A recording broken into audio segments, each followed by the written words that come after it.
Comme j'interviens la première fois depuis la fin de la crise post-électorale.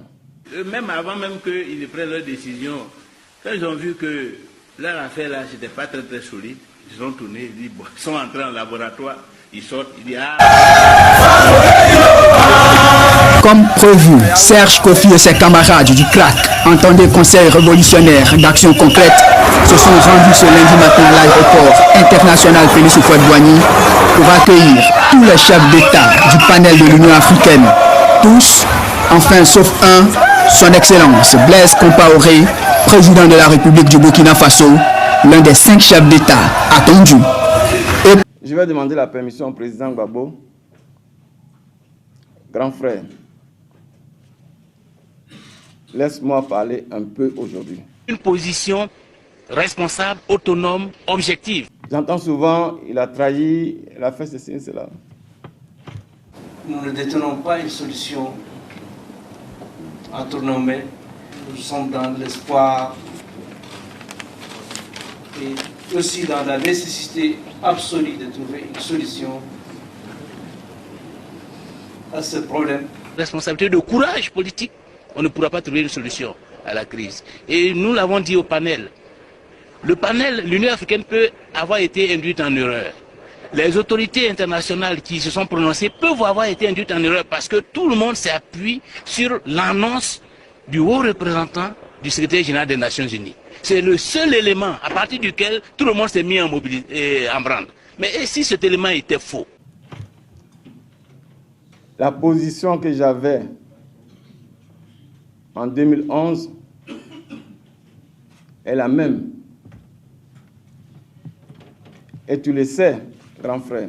En plus, il confie en quelque sorte le sort de celui qu'il considère comme élu. Il confie son sort au Conseil constitutionnel.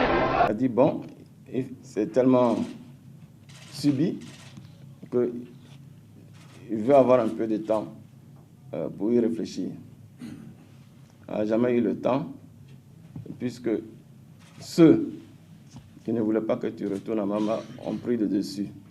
Président de la République du Burkina Faso, l'un des 5 chefs d'État attendus. Et pour le lui signifier, ont été brandis les photos de feu le capitaine Thomas Sankara, père de la révolution burkinabé. En plus, il confie en quelque sorte le sort de celui qu'il considère comme élu. Il confie son sort au Conseil constitutionnel. Tu as essayé quand même de continuer. Aller directement à la réconciliation dès 2011. Un discours a été préparé pour accepter l'accord que proposait l'Union africaine, le gouvernement de l'Union.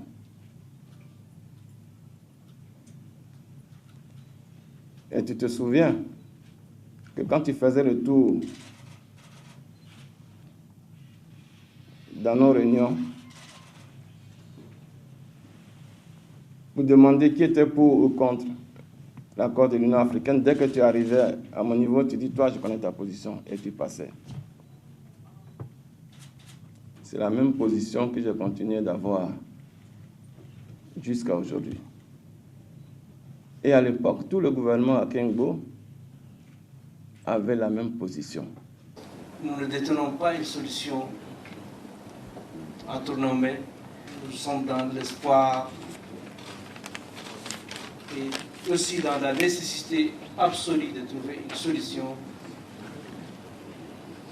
à ce problème. Au-delà de la Côte d'Ivoire, va sauver la paix dans toute la région et dans toute l'Afrique. Seulement, des militants très puissants n'avaient pas cette position et ont imposé, je dirais, ont imposé la position que tu as adoptée finalement. Il faut éviter maintenant les solutions de médiateurs, des facilitateurs. En définitive, ils reconnaissent, certes, qu'ils considèrent M. Alassane Ouattara comme élu. Notre mission pour nous constitue la mission de la dernière chance. Et comme vous savez bien que s'agissant du Conseil constitutionnel, il y a un précédent, il y a des actes qui ont été posés, nous considérons donc que le Conseil constitutionnel saura dire ce qu'il a déjà dit et donc permettre en dernière instance au président Laurent Gbagbo de continuer à gouverner la Côte d'Ivoire et à être reconnu comme le président régulièrement élu et reconnu par les institutions de la République. Parce qu'ici en Côte d'Ivoire, Alassane Ouattara ne sera jamais président de ce pays. Nous sommes là aujourd'hui pour accueillir le panel des 5 chefs d'État. Depuis le matin, nous sommes là. Il y a 4 chefs d'État qui sont arrivés, qui ont été accueillis dans la ferveur. Pour leur rappeler qu'ici, c'est Gbagbo Laurent qui est le président de la République de Côte d'Ivoire. Grand frère, au départ, et je pense jusqu'à aujourd'hui, tu avais cette position, tu as cette position, mais puisque tu n'as pas pu la mettre en pratique, puisque tu n'as pas pu signer l'accord de l'Union africaine. L'Union africaine peut avoir été induite en erreur. Je comprends bien que l'homme politique de notre temps, c'est bien le président Laurent Gbagbo. Ici, c'est Gbagbo Laurent qui est le président de la République de Côte d'Ivoire. Et certainement l'environnement a fait que tu ne pouvais pas mettre en pratique la position que toi tu avais.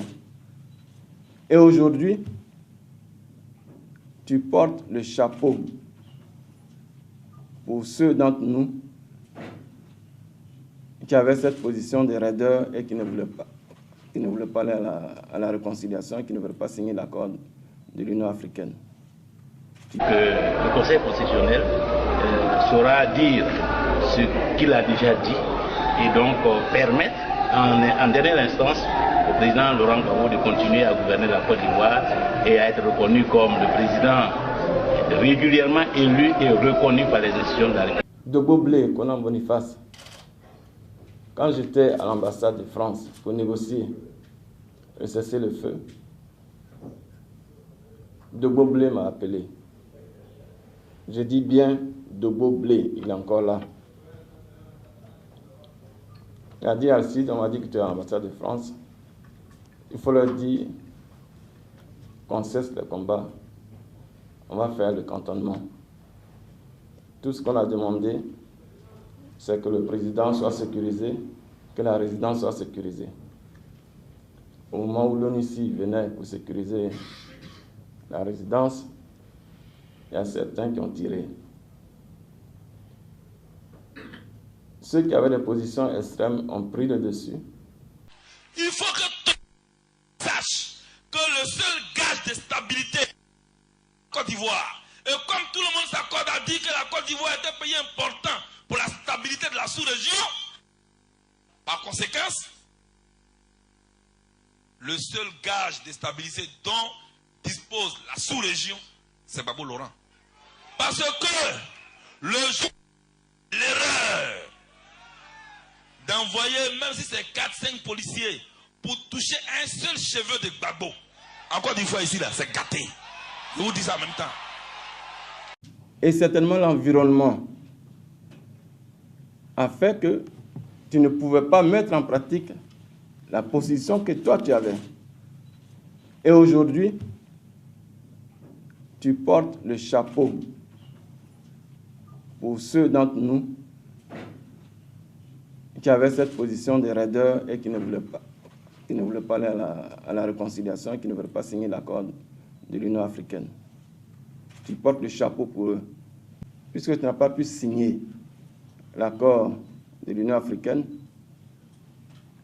est-ce pour cela que je vais dire que tu as trahi? Et certainement l'environnement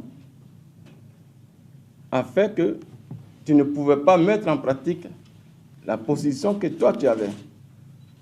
Et aujourd'hui, tu portes le chapeau pour ceux d'entre nous qui avaient cette position de raideur et qui ne voulaient pas aller à la réconciliation et qui ne voulaient pas signer l'accord de l'Union africaine.